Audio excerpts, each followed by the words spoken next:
Well, when you know you have someone with a whole army of great people behind them, you make sure you take good care of them. So it was my honor to get you out of the cold. Mr. Mitchell and Ms. Morano, thank you so much for being here. Other distinguished artists, because I know there are many of you in the room, thank you for being here, all of you. But I'm going to give a shout out to the bold North. Welcome to the bold South. So one of the bragging rights I have when I go to the House floor and talk about why we should be making a commitment with our public dollars to the arts and to the humanities. I'm a social studies teacher, so we're going to plug the humanities a little bit. We make sure that everybody knows that I can hold my head up high and cast that green vote for Dollars for the Arts, because Minnesota put into our Constitution, we have firmly voted as Minnesotans to tax ourselves to make sure that the arts, the humanities, and our nature is protected. And so I am so proud to have a Minnesota delegation here.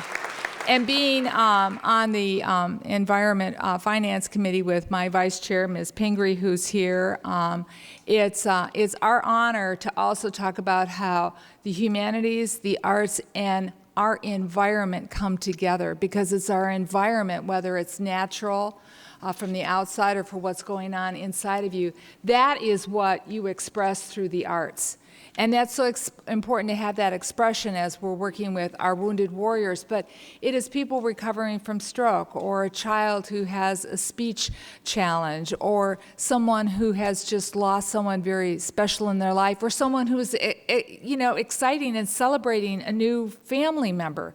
It is the arts through song and music and dance and other forms of expression that allows us to heal, to recover, to grow, and then to become more resilient.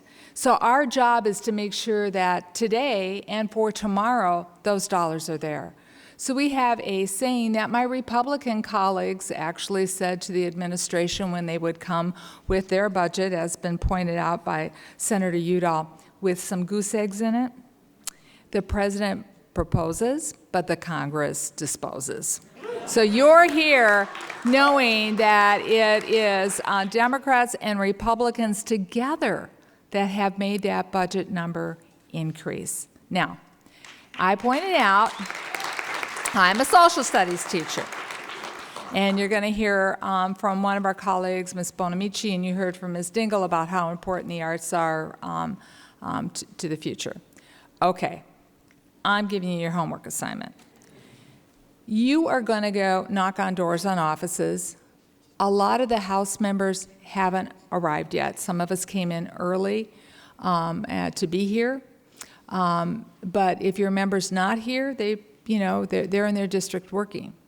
So you're going to talk with the staff person. At the end of that meeting, you want to make sure that you leave a little handwritten note for your members saying, sorry, I missed you. I do that on my door knocking cards when I'm door knocking during elections. Sorry, I missed you. Please call, and put your phone number on there. Then the other thing you're going to maybe ask on your way out is the card for the district director.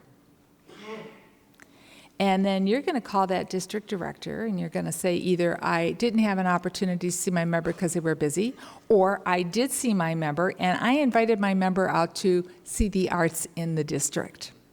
Because as was pointed out by Acting Chair Carter, you have examples all across your district, all across your state for your member to come see and witness.